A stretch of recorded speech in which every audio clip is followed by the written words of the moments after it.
Good afternoon to everyone joining us this afternoon at Learn Free on day 3. And we are very thankful and privileged to be joined today by Michele Holmes, who is going to be sharing with us how we can look at an alternative to the British GCSEs and consider taking the US high school diploma pathway. This is something Michele's come to realize more recently that people are interested in and is able to support people through it. So Michele, thank you so much for joining us. I'm going to hand over to you. All right. Hello and welcome to this session on Tailored for Success, Nurturing Your Teen's Passion and Goals through the U.S. High School Diploma Pathway. We as home educators know that the teen years are a critical stage in a young person's life as they prepare to launch into adulthood. And it is natural for us to want to support our teens in achieving their academic and career aspirations. So during this session, we are going to explore the various pathways that lead to the U.S. high school diploma and discuss strategies to support your teens during this process. So hello, my name is Michele Holmes, and I am a veteran homeschooler. I have been in the homeschooling community for over 33 years. So I'm going to apologize right now that I slip in and I say homeschoolers and I say instead of home educators. So I will work really hard to say home educators for you. I have 8 children and I homeschooled them all the way through high school.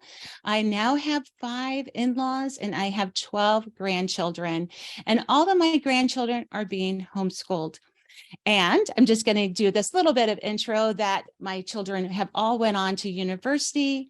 I have 6 that have university degrees, 2 that just earned their master's last week. That was an exciting week for us. And then I have 2 that are still in university working on their bachelor's degree. I've served the homeschooling community through a local co-op that housed mostly catered to the high school community and the homeschooling community, and it averaged about 200 students. So my love is for homeschooling families that want to homeschool all the way through high school. And now I run Homeschool Directive. And what is Homeschool Directive? Homeschool Directive helps families around the world use the high school diploma pathway to educate their children at home to prepare them for future success. Well, I am so excited to be here, and it's so gracious that the event coordinators have given us a lot of time. We're going to be doing Q&A at the end, so we'll have plenty of time to have questions and discussions, because I think that's a great way to learn, is to be able to talk about your personal home situation and how this would apply to that. So let's get started. And I'm going to start with us having some participation. So I can see a couple of people here, but if you're at home or if you're watching this in the recording, just nod your head in agreement. I'm going to read 3 statements, and if you agree with these statements, I would like for you to raise your hand if you're on video here, or just shake your head and let me know if you find that these statements are true. So the first statement that I want to read to you is that nurturing your teens' passions and goals is important because it helps teens develop a sense of purpose and direction, which is essential for their overall well-being. So you here in the group, would you agree with that? Oh, I see hands going up. Perfect, perfect.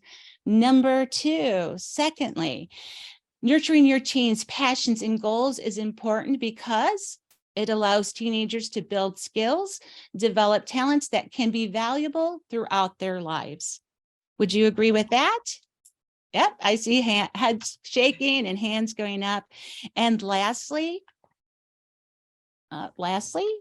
nurturing your teen passions and goals is important because it helps them build self-esteem and self-confidence. So do you guys agree with that also? Yep. Hands up. So unanimously, everybody is shaking their hands, shaking their heads, raising their hands. And as homeschoolers, we know that this is important. So the question is, why do we, can't go back. So, but why do our teens' days look like just stacks of books, and we concentrate on GCSEs, and we start worrying about, will our kids do A levels? What about university? What about careers? And as homeschoolers, we get to this stage where our kids are 12, 13, and we start getting worried. So this is a truth bomb. This is true worldwide, that every homeschooler, veteran homeschooler, or someone who's just joining the homeschooling community, that when we get to 12 and 13, we're so afraid we're going to mess up our teens for the rest of their lives if we don't get this right. And so I believe that this is because we are scared. We are scared that we don't have the skill set to launch our children into adulthood. And what happens during this time is that because we're scared, we revert back to what is familiar to us and what's traditional. And even though that we are chosen to home educate, we are stuck in this mindset of doing what's familiar and traditional for us. And all of a sudden we had these homes that was really laid back, and education came really organically. And we get to 13 and we're like, okay, we got GCSEs to do, and we got these things to do. And it lends itself to removing us really thinking about our children's passions and their goals for their lives. So we need a method that allows us to continue in helping our children with their passions and goals, and being able to document that in the same way, so that universities and employers can recognize that. So that's the trick. So how do we nurture passions and goals and still document it so that our children can launch into adulthood successfully? And there is a way, and that is the U.S. High School Diploma Educational Pathway. And the good news is that families in the UK can use this method also. And so what is the U.S. High School Diploma Educational Pathway? It is a program that is designed over 4 years. And it's typically between the ages of 14 to 18.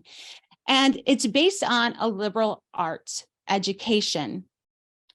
This pathway is designed over this course. This is how it works.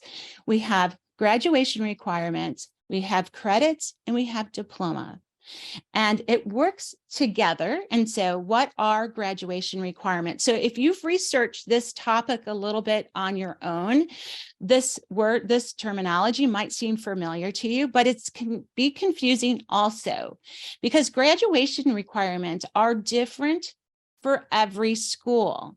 And this is where it gets to be a little confusing, because here in the United States, each state has a baseline of how many graduation requirements a school has to fulfill, and each school gets to add to those graduation requirements. So here locally, I have a public school that requires 22 credits graduation requirements. And then I have a private Catholic school that requires 27. They each meet the baseline, but they have the privilege to add more requirements for their credits and for their diplomas. So that's why it becomes very confusing when we're trying to figure out, like, well, what is required for graduation? And the beauty of knowing that is that as home educators, we get to decide that for our home.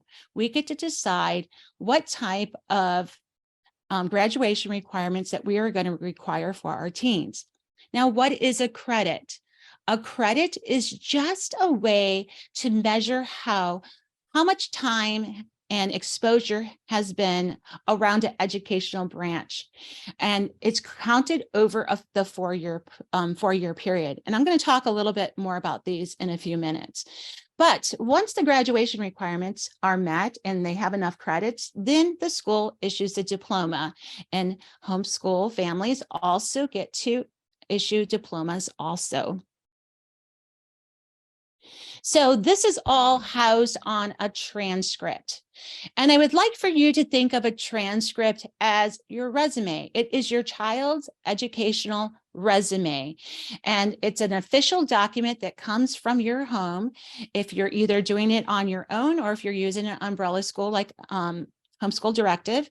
It is just a document that states what type of classes your student has taken over that 4 years period.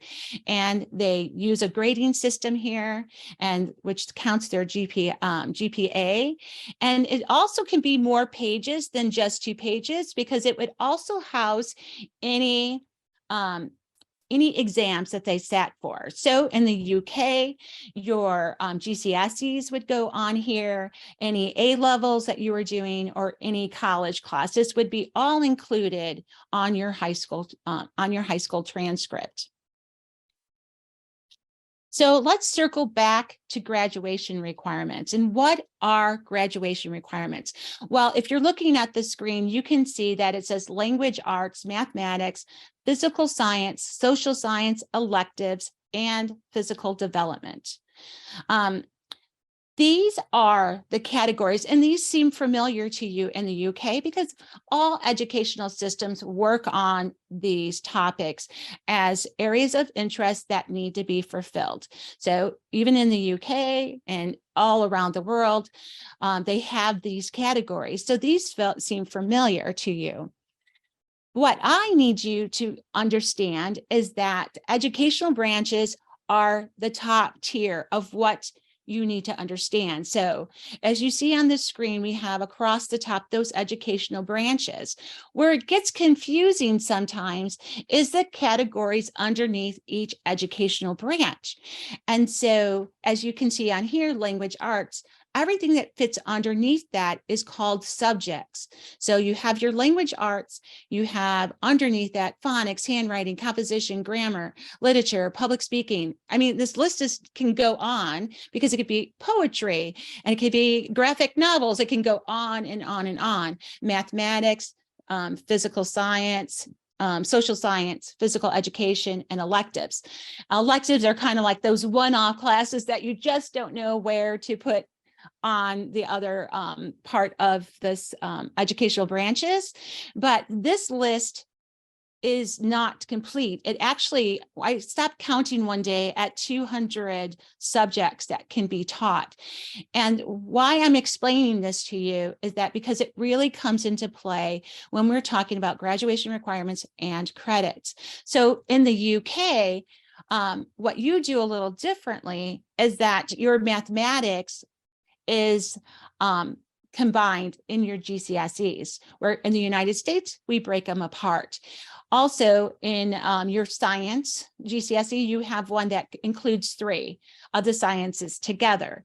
And so that would go on your high school transcript as a general science, and the rest of the GCSEs would be biology and chemistry and all those other tests that you have. And so even though it's a little different, it still falls under the same parameters of educational branch and then your subjects.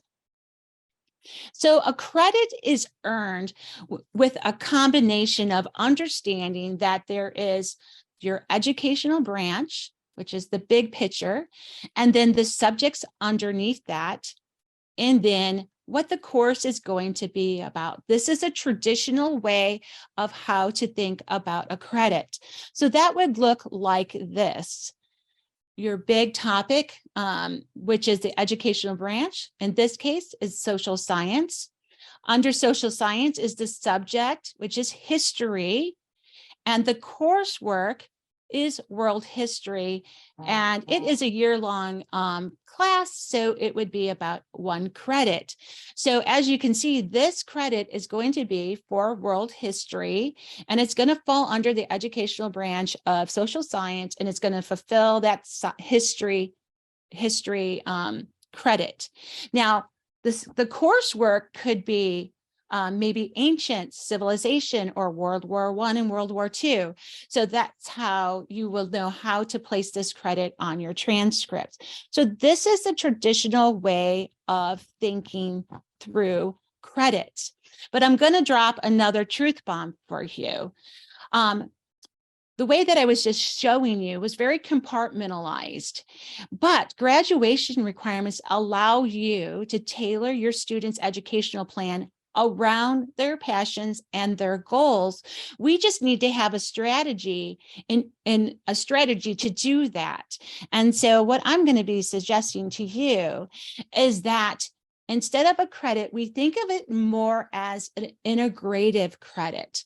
And this is a creative way of thinking. And it is one of my favorite ways to home educate my children. It's around their passions and goals. So instead of the educational branch being at the top of the tier, when we're thinking about these credits for our students, we put their passions and goals at the top.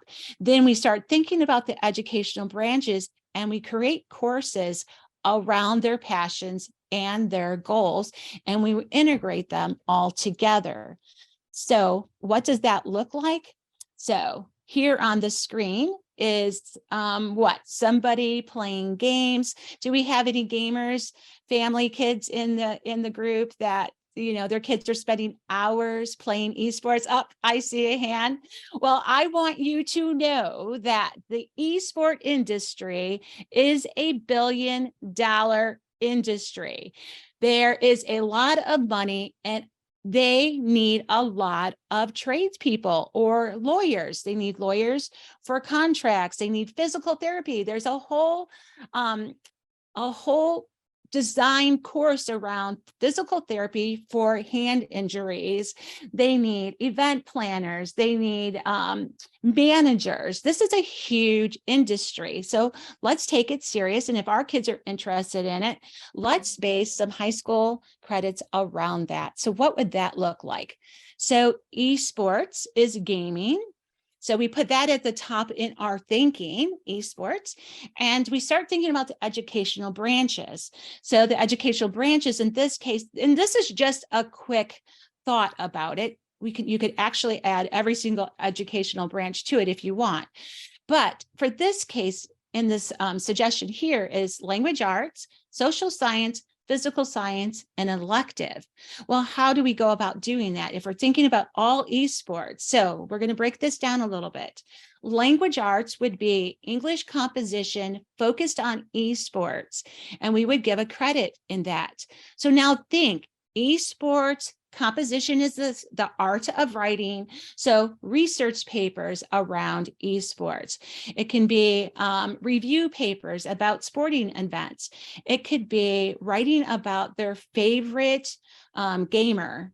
It could be about the history of history and the effect that it has had on the teenage social movement. Like if you start thinking, papers can be written about topics that they really love.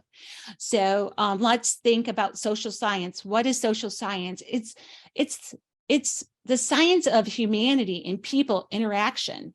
So it could be a credit in women in esports, and you can design a whole course around that topic.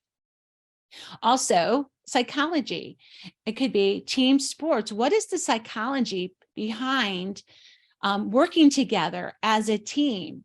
That would be a lovely way to explore psychology around the concept of team sports. And then we have physical science, which is computer science. We have coding, and there's so much that can be in there. It could be, they could be talking about the speed between the gaming equipment and how fast it goes across the airwaves and all of that. So, and then an elective could be an e-sport career exploration. So these are just some of the ways that you can take your children's passions and goals and really use it to your advantage in order to help them be able to see the things that they are interested in and being able to turn that into some high school credits. I'm going to do another one, the passion. Some teens that are passionate about photography. They might even be thinking about a career in photography. So again, traditionally, our students would be going through the checklist and doing all the, we got to do chemistry, we got to do geography, we got to do all of these different things. And it doesn't leave a whole lot of room when you're approaching home education at the high school level that way. It doesn't leave room for passions. But again, if we turn that around and we use this integrative credit as a way of thinking, you can take digital photography and turn them into high school credits. These are things that your children already are loving doing. So let's tap into that. So language arts, again, what is the focus? It's photography. So it could be papers written on, again, researching the different equipment and why you should allow your teen, it could be a persuasive paper. Why should you allow your teen to spend half of their day, every day outside taking photos? So you could really see that their essays could be around that topic of photography. History could be around the history of digital photography and the impact that it did on basic film, and why did that history change the course, and what happened with digital, the effect that digital photography had on the community, right? So that would lead into a social science credit. Let's think about the science behind digital photography. We have light, we have understanding how it's captured into the camera, and the science behind all of that is really, really, and it's kind of thinking about science outside of our traditional, the GCSEs. There is science behind what is happening when our children take a when they take a photo. And then they have some executive skills or entrepreneurship. Let's say that they have a small side hustle and they're taking pictures of your family, friends, your family members, and some friends, and maybe they're doing pet photography. So why don't you issue a high school credit around that and think about the skills that go into running a small business? It could appear on their transcript as an entrepreneurship elective. And there is some executive skills that are going that are happening when they are organizing people's schedules. They have to show up, they have to communicate with people. And so it's really organically helps that student practice skills that you are hoping for them to have. And it's under all of their passions and their goals in life. So I have given you a lot of information here, and I do want to say that it does take some creativity to do this. You can't just go pick up a book and have all your course plan out for you. But the beauty of it is that this pathway, using the U.S. high school pathway, it lends itself more for this creativity of being able to nurture their goals and nurture their passions. And it will be a lot of work for you up front, but on the back end, on the end, during the school year, it is 100% buy-in for your teens. They are studying things that they love and things that they are hoping to accomplish in their life. And all of those things that we talked about at the beginning of this session that were important are being nurtured and encouraged when you use this pathway. And you are cultivating self-confidence in your teen. You're honoring their individuality. You're giving them skill sets to expand their interest and goals and personality. And it's setting them up for future success. So that's the payoff when you use this model. So we have plenty of time now for questions, and I would love to answer any questions that you have. And I'm going to remove my stop share so I can see more of the screen. There we go. Okay. We're back.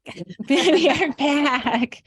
Yes. So, and I was hoping that I would leave plenty of time at the end. So apologies if I was talking so fast, but with the homeschool pathway, you kind of have to understand the structure and to have the flexibility in it. So that was my goal with sharing that with you. So do we have any questions? So, yeah, Sam has said her 16-year-old son loves cooking. How would she give him credits for that? So, Sam, how you would do that is that think about everything that is involved in cooking. Are they planning on being a chef? So it could be language arts, could be around famous chefs. It could be around restaurant reviews. Wouldn't that be fun if you went and visited a bunch of restaurants and they did restaurant reviews? Science could be around chemistry in the kitchen. You could do all your science work. I do know that there are some chemistry books for cooking, so that would be a fun credit. If they are going to, they could set up a little pop restaurant in their home and invite family and friends and charge like, $10 a meal. And you can count that as an entrepreneur skill, understanding time management and budgeting. So it could be business math if they're really focused on that. What about the history of getting the stars for cooking? What is it like? The Michelin stars. The Michelin stars, like that would be really fun to do a history study on that. And how did that come to be? And why is that now the gold standard?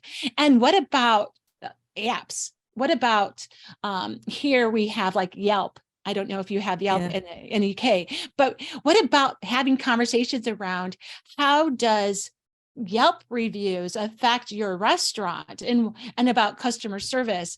And it kind of just lends itself to a lot of conversations. Because she was wondering sort of how many hours would count as a credit. But I think it depends on, because if you're going to break it down, it's probably, you can do several hours on for several things, really, isn't it? So for Homeschool Directive, it's different for every organization. Some umbrella schools use just time-based or accomplishing a textbook. But being a veteran homeschooler and, having 8 children that homeschooled this way, I had to come up with creative ways that I felt that validated the work that they were doing. So I actually allowed 4 different ways for credits to be earned. And that was, we could count time, and that lent itself more to music lessons and participating on things that kind of had a rhythm to it that it was easily counted. And then we have a mastery degree, a mastery credit. So it doesn't make a difference if it's mastered over 2 weeks or 2 years. Once that skill is mastered, then the credit would be issued in that. So think something like computer science technology. So it could be, I want my student to do a PowerPoint. I want them to learn how to do Excel. I want them to be able to type 45 words a minute at 90% accuracy. These are things that's easily being able to check off once it's accomplished. So I would just come up with a list of that. And then once they accomplish that list, I would give them a credit in that. And then there's exposure. Let's say that you want to expose your kids to Shakespeare, but you don't really want to count when you're at a Shakespeare festival, the hours that you are there.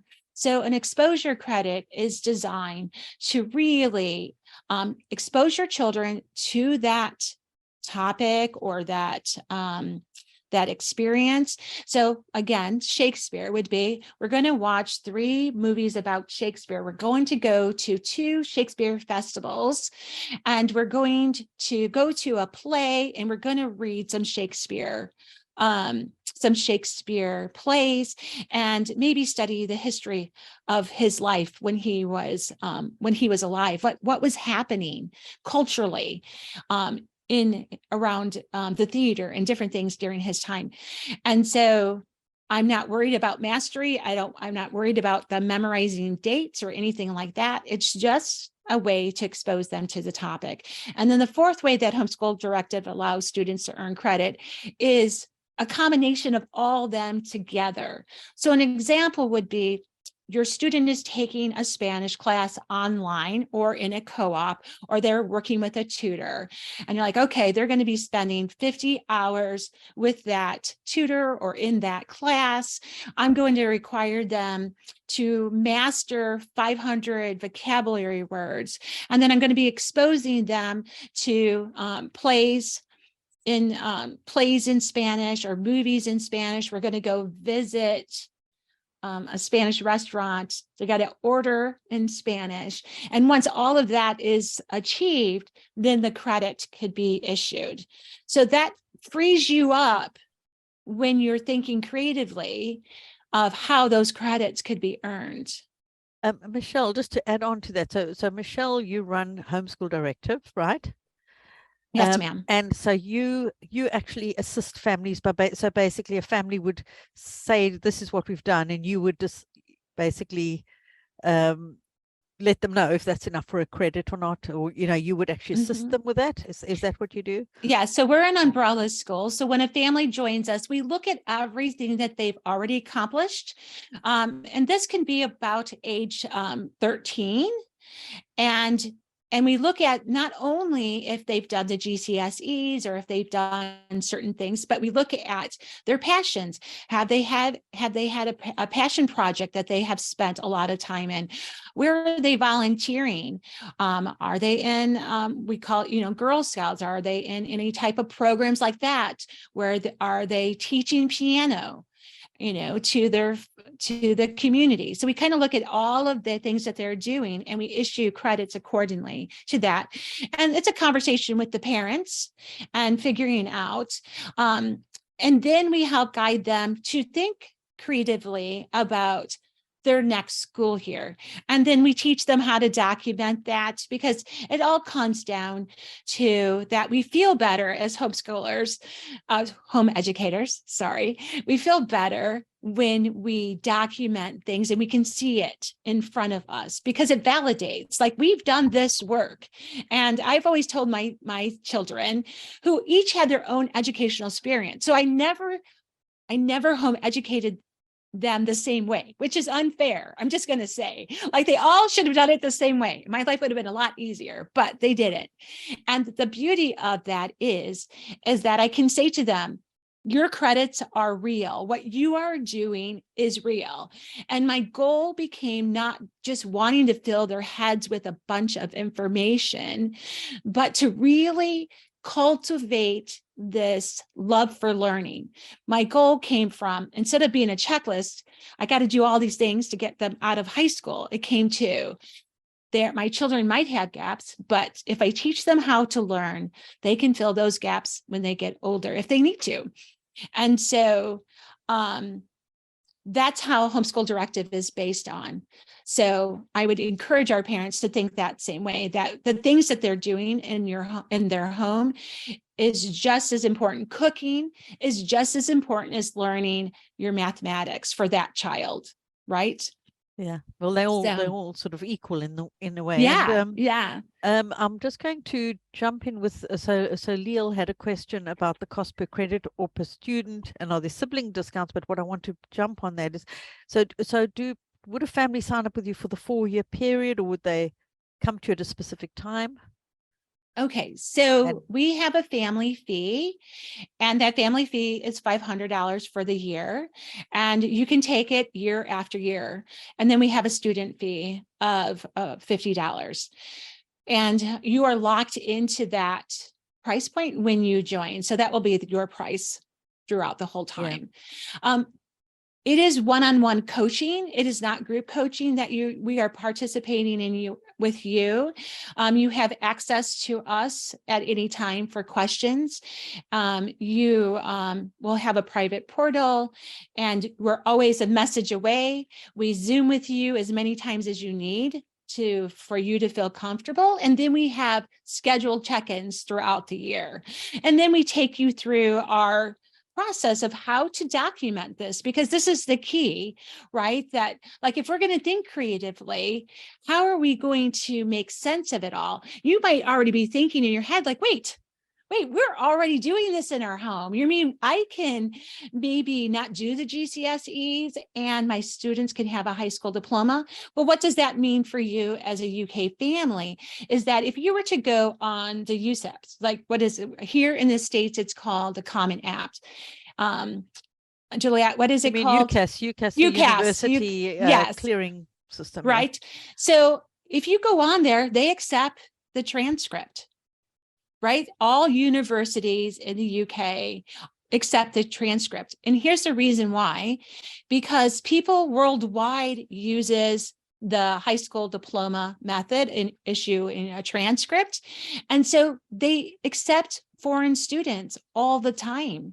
And so they're used to seeing that. Now, here in the United States, when my oldest daughter went to university, she was a unicorn. Like, it was like, she had to jump through a lot more hoops than my last child, who was 19 years old in age difference, graduating. It was like, oh, another homeschooler, right? Like, no big deal.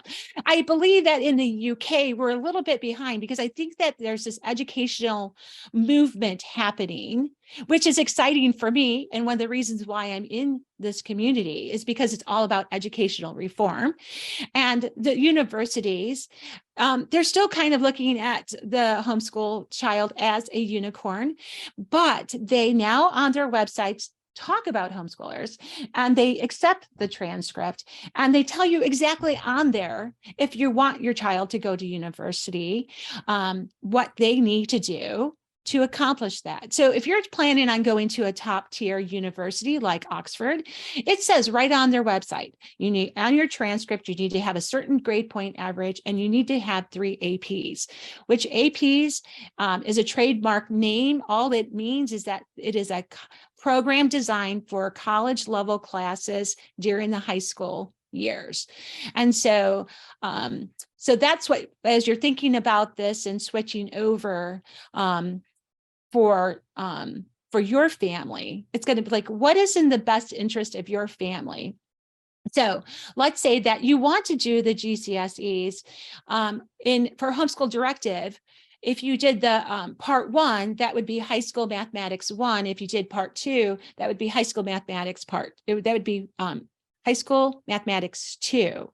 If you take the test and you sit for the exam, we give you a whole nother credit, because think about it, that's a whole nother skill set that your student has to go through in order to sit for that exam. So the GCSE, if they take the top tier, that would give them 2 credits, or if they do part 1, that would give them 2 credits. So as you can see, if you're thinking about taking exams, you can still take exams, or you can go through the program and not take exams.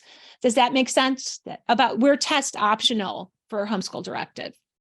So I think that's the thing, is because even with the do you use SATs, don't you? Because you don't call it. So we have SATs in this country, but for younger children. Yours is, you call it SATs? Yeah, it's a standardized test. Yeah, so that is also accepted by universities here because they do accept international students. My only concern would be is if they want you to apply as an international student. So you don't want to pay those fees. No, we don't want to pay those fees. And there's a lot of conversation about just them going through the mature student route. But it's conversation, right? When you go to a university, we kind of feel in the homeschooling arena that that university is the only way, but university is not the only way. It might not be right for your student. The top tier university might not be right for your student. And so we kind of get stuck into this mindset that if we don't educate our children a proper way, they won't be successful, forgetting that the universities have different requirements and they're looking for a different student, right? And so they're basically businesses, and they want the students coming into their organization to be able to successfully complete their requirements so it doesn't affect their end percentages, right? They want all their students to go all the way. I think mostly they want your money, but they want your money. But they want students because they want money. We just would be presenting them the student that they're looking for. And so, but again, it might be somebody who's wanting to go on to college or do an entrepreneurship or wanting to do an apprenticeship or start their, entrepreneurship, start their own business. It's interesting, though, with you mentioning UCAS, is that what many people don't realize. So this conference has been running 12 years. And one of these years, we actually had a representative from UCAS come to the conference to kind of talk a little bit about what home educators need to know about navigating that system. And they did actually take on board a lot of the things that we spoke about. And I think they are a lot more aware now of home educators. Yes. It's growing. Yes. And I think we will see those a lot. There are certain universities that are actively looking for people who've done things differently because they're recognizing actually the problem with the UK system and how it's actually they're not training children to think critically and to take initiative and to problem solve and think divergently, and they're actually welcoming children who've had an alternative learning path. So, I don't think we need to be afraid of that. Because certainly the big universities as well would be very, very familiar with the American system. So Leal was saying basically, because she is from the US and she understands that and she likes the flexibility.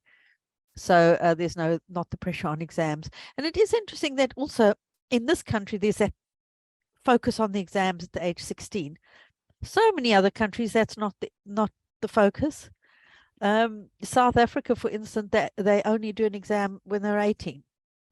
So the whole of secondary, they do sort of tests every year and that kind of thing. But they give children their time to mature and develop and kind of have a bit more of an idea of what they want in life before they write an exam. Whereas this country, they've written you off at the age of 16 if you didn't do very well in those exams. And heaven forbid if you weren't great at test taking. Oh, yeah. Right? It's like you're kind of penalized. What I do like about the UK system is that there is kind of the standard, right? That everybody takes kind of the same test. Yeah. That's why the SAT was created for the United States, because as I mentioned, every school district gets to design their program, their graduation requirements, their grade point averages.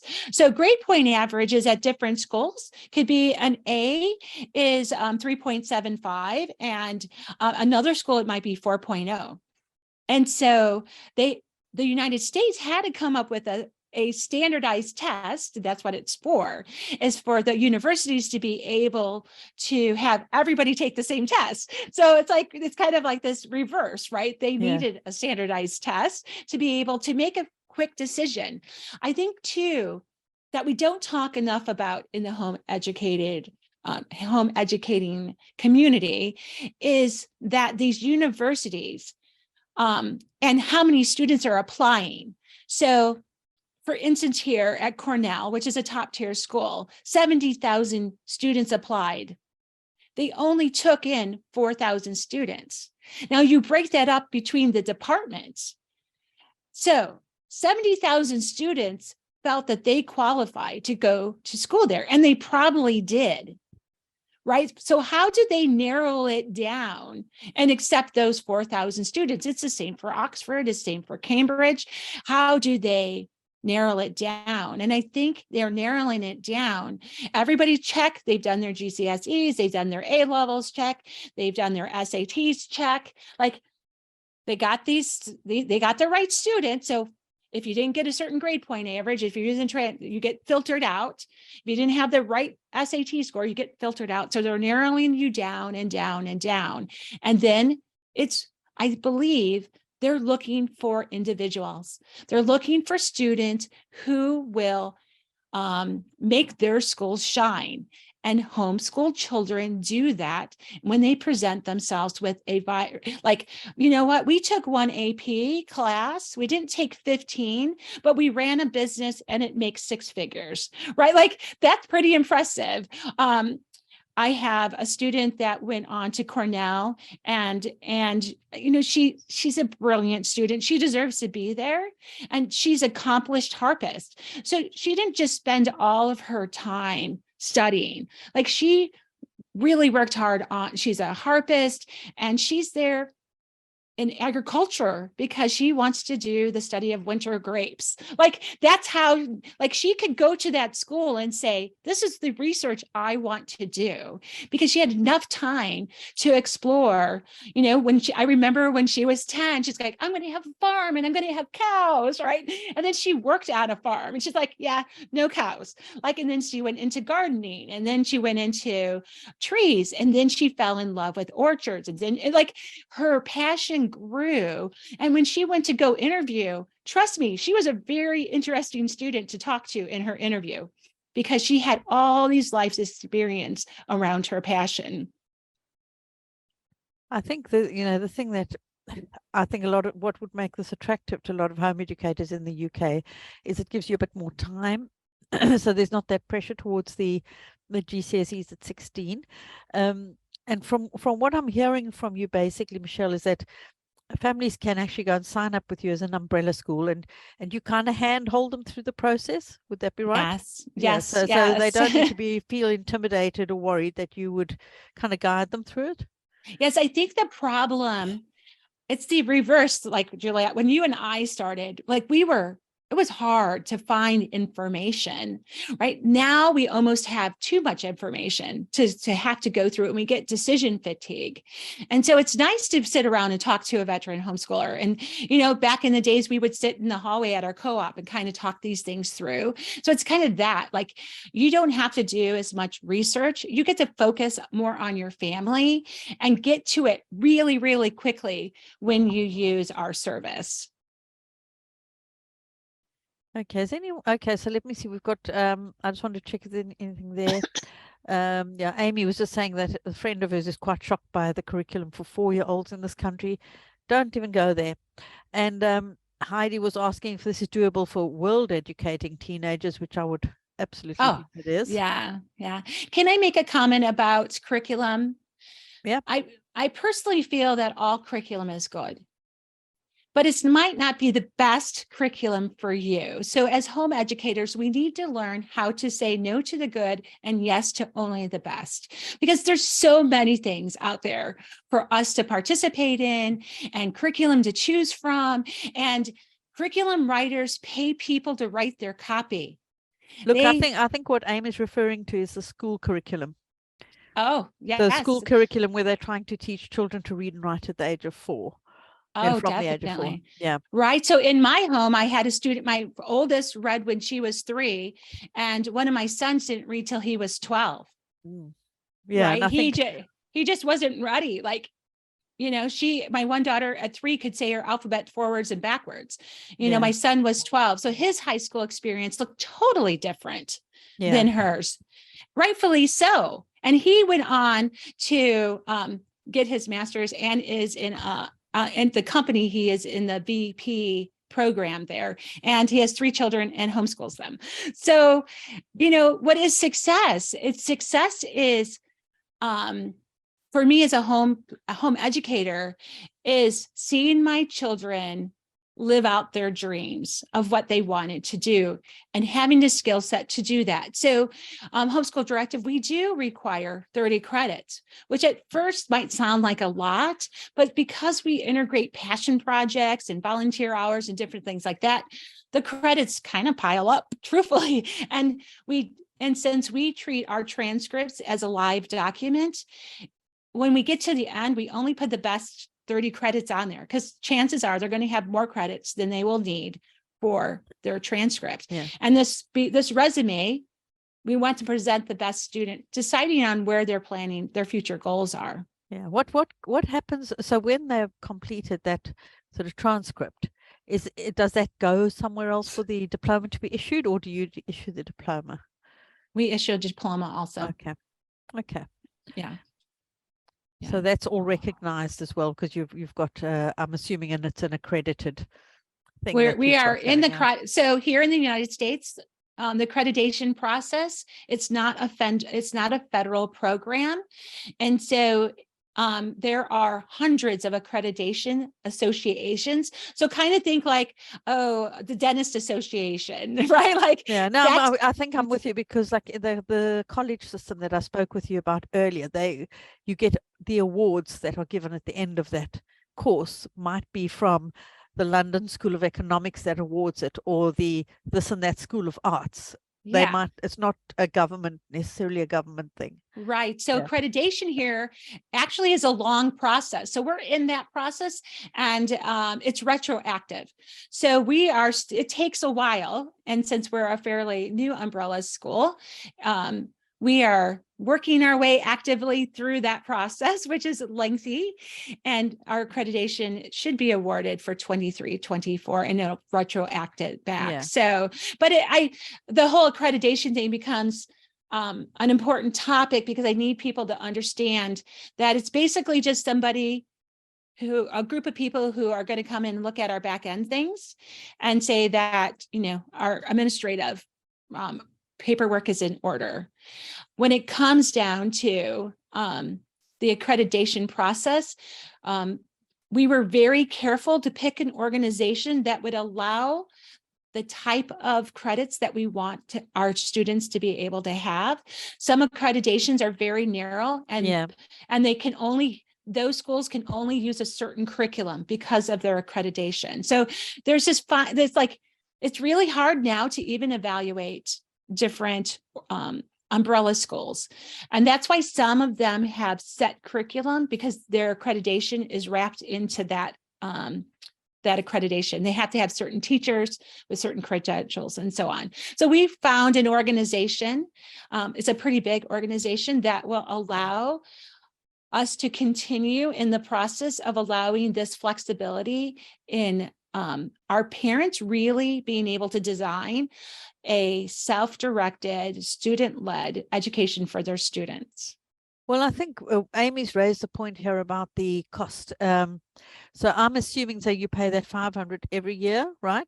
Mm-hmm. For that year, and then it's $50 per student. US, correct? US, yeah. So it probably comes to a bit less in pounds. Which in this country you can spend between £200 and £300 on a GCSE. So and then you have to travel to it. You have to travel to take that. If you're doing any APs, you might have to travel to go take those. You might have to stay overnight. And you might have to stay overnight, so right? I'm just saying, so just for, I'm going to try and do the sums on that, because I've got my little converter here.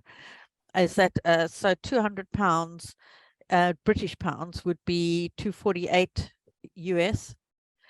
So let me just look at the US. So you're saying $500 would be £400 a year.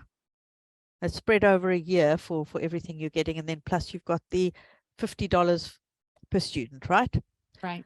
So if you're doing a good few GCSEs, it's easily comparable and probably going to save you a bit of money, I would say. So I'm doing my math here. You're doing your math real quick. I like to do. Well, I got my little. Yeah. So I think we were figuring like about per year, really. Yeah. Yeah, because what is it, about 3,000 to take the GCSEs by the time you? If you're doing a bunch of them, and depending which ones you're doing, and if you need extra things, if a child has access arrangements because they've got special needs, like dyslexia or that kind of thing, that can cost a lot more. Right. Sam was asking, would you need to enroll for all 4 years? So I'm assuming you mean by that you'd commit for the 4 years from the beginning. Is that what you mean, Sam? No, Yeah. you're committing 1 year at a time. If it works for you, like, you wouldn't want to be in a system that's not working for you. I mean, our goal would be that you would be with us the whole time, right? Because we want to see this through with you. But students' needs change and the family's dynamics change. And so you're not locked into the whole 4 years. No. Okay, and we're pretty much out of time. So the last Oh, question Leal was wanting to ask is, which association is it that you're seeking accreditation with?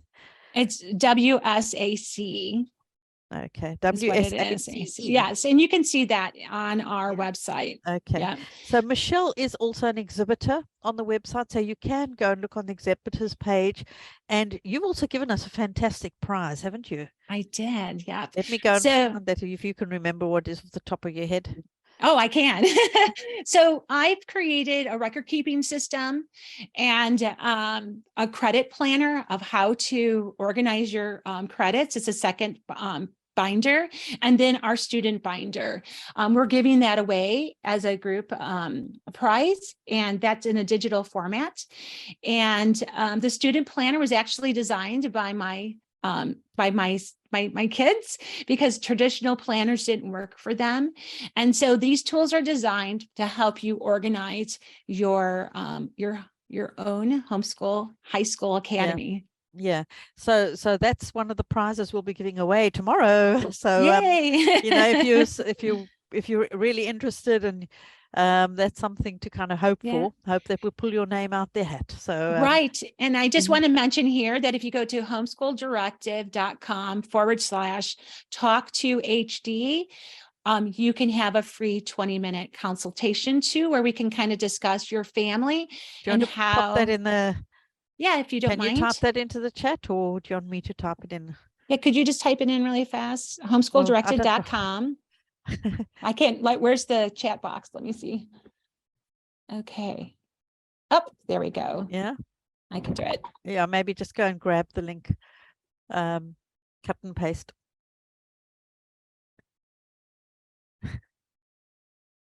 I'm just laughing because I get little messages popping up from my grandson. Aw. It's fun to see your grandchildren being homeschooled. I'm telling you. Well, it's he doesn't, the autocorrect messes him up a bit. So he normally comes here after school. So he normally will message me to say I'm coming or I'm not coming. And he said, I'm not complaining. So he meant to say he's not coming. Okay. So well, thank you so much. Thank you everyone for spending your afternoon today with me. It's a real honor to be here. And I hope to get to know some of your families more in the future. Yes. And thank you so much, Michele, for joining us and for just telling us about this different way, because I think we're always looking for alternatives and just for ways to take the pressure off a little bit. Yeah. So thank you so much for that. I'm just going to leave that chat up a bit so you guys can go and find that link that Michele has posted in there, homeschooldirective.com /talk2HD. And also, if you go and join the Facebook group called Learn Free Community, we can also continue this conversation. And if you have any questions, you can post them there, and hopefully I will pick them up or somebody will pick them up and help you out. So thank you very much, Michele. I'm going to stop the recording right there. All right. Thank you so much.